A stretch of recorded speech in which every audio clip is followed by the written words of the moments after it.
Hello everyone, my name is John Mills and you're tuned into another Average Angler video. Today we're doing a how-to on hook length, tying hook lengths the same length. I saw a comment on a Facebook page, a guy was struggling to do it, and so I thought, oh, I'll quickly do a video because, you know, something that I have to do a lot in order to tie all my own hook lengths. So quickly what I've done is just tied 2 hook lengths quickly in this box. Massive hooks compared to what I would probably normally use in the style of fishing that I do, but what hook you use is irrelevant. What material line that you use is irrelevant. If you've got a loop at the top of your hook length, whether or not you're carp fishing, match fishing, pleasure fishing or whatever, then you can use this technique to get them the same. It's really, really quite simple. So what I've done for demonstration purposes is I've used a big hook and I've used thick line. So I've tied a big hook with some nice thick line on so that you can see what's going on there. And that's the reason why I've tied them other two, that they're going to be cut all up and everything's going to be put away or chucked away when I finish with this video. It's just for video purposes. So like I say, you could have a spade end on here, you could have a hair rig on here, or you could just have a hook tied on like that. I know I've got a big tag end and it's all a bit messy, but it's irrelevant for what we're trying to achieve. All we need to know is that we've got a hook tied on and the knot doesn't slip, so that it's going to stay the same length. So you could get a bit of wood and put 2 pins in it and set them the distance apart that you want, but I know that I want to go, for this instance, I want to go from this pin to this pin, and what I tend to do with my hook lengths is I'll just use the pins I've got. I don't see any point in not using them. It doesn't seem to be difficult to do. So to measure it, I'll put the hook around the one pin and then I'll put the line up around the other pin, and we just, hopefully, you're seeing that. So the line, I'm going to move my hand out of the way just for a second so you can see what's happening. The line is coming from here, the hook is hooked here, the line runs all the way down and goes around this pin. And I want to make a hook length that fits on these 2 pins nicely. Okay, so what I'm going to do now is pinch the line here. So now I've got the doubled up line pinched nice and tight, and then gently just flick the line off there, and it's just sprung back a little tiny bit because it was, I wouldn't say tight, but it was taut. So now I've got my loop, and what I've done is I've kept these fingers tight all the time. Okay, they haven't moved, and then still keeping these fingers tight, I pinch the line again and I drag it along. Pinch the line again and I drag it along. And the reason I do that is because what it creates is a little kink here. And that little kink, is at the top of the loop. So I like that little kink because if something's gone wrong during the knot tying process now, what we're about to tie the knot now, and then that kink will no longer be at the top of the loop, and I'll think, hang on a minute, maybe my hook length's not quite right, and I'll know that I've done something wrong. So it's like a little guide. It doesn't show very well on the camera, but when you do it in person, it's really easy to see. So now I'm just going to tie the figure of 8 loop knot. And now I'm just going to I am going to talk you through it, but I'm not going to go into too much detail. I've got a video all about how to tie the figure of 8 loop knot on my channel, so just go and check it out if you want. But basically this is how I do it. I will keep this pinched. You can, if you pinch this part of the line, you can then take that off and slide your fingers down and re-grip, because you've got your notch, so you know that if that notch is at the top, nothing's changed. This is what I was saying, why it's quite important and quite handy. So got this part of the loop pinched, and then grab the top of the loop. Put the right side behind the left side and pinch it again. And then twist again. And then push the loop through there. I've done this quite small because I want the finished loop to be quite small, so you probably couldn't see much of that. So there, you've got the figure of 8. Now I would normally tie that, normally lubricate that, but I'm not going to lubricate it today because there's just nobody wants to see the slobber all over the camera. I'm just tightening the knot up. When I look at my knot, I can still see that my kink is still at the top of the knot. So what I've now achieved, give me 1 second, I'm just going to have to bite this excess line off because I ain't got no scissors with me. Right, so what I've now achieved is my line with my little kink at the top.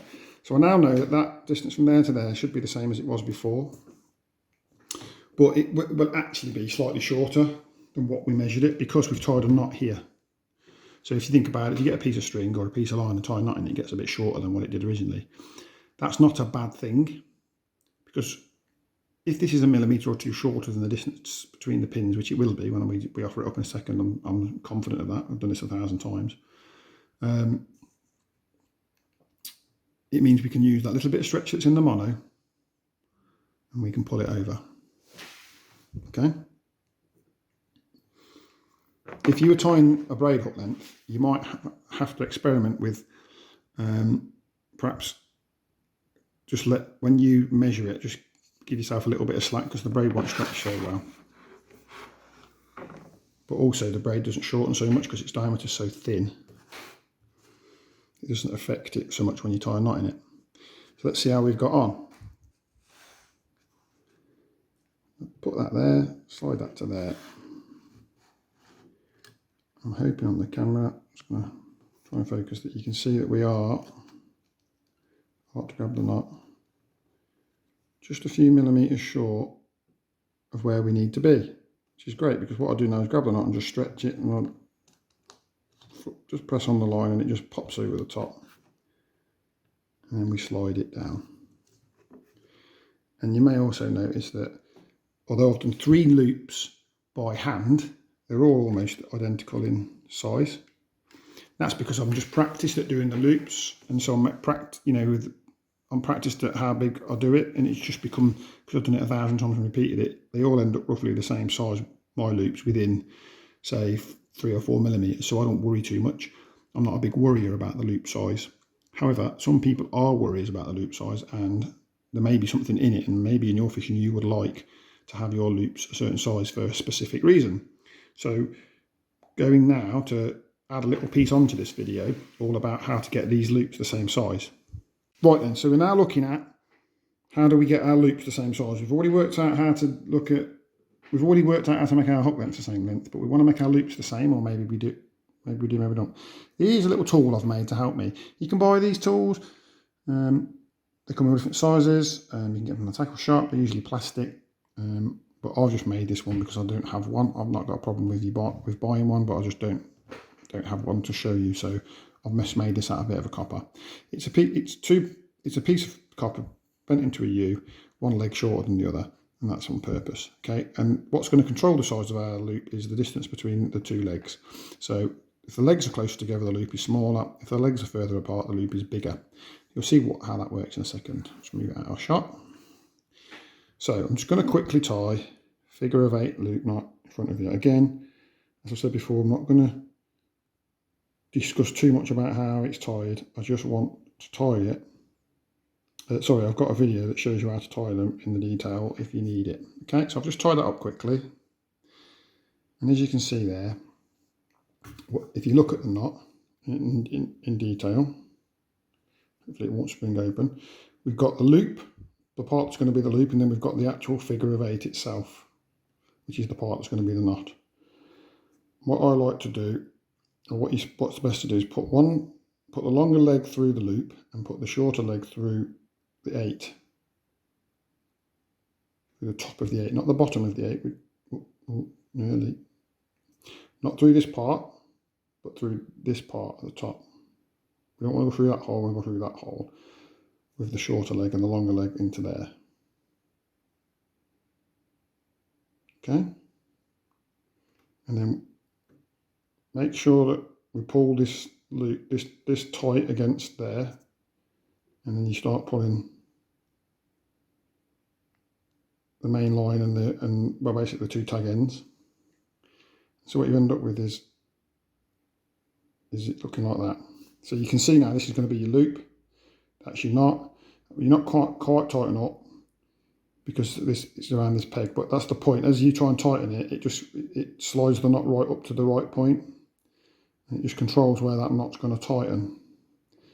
What I tend to do then is I put my finger on the top of there, so that when I pull that off, it don't ping off the top like that, and then just pull it tight.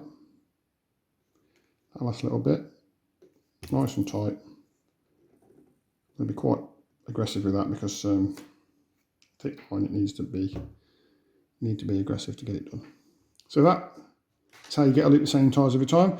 If you're thinking, well, how do I know it's the same size every time? Well, how does it compare to that loop? Do they look the same? Do to me. And how does it compare to this loop?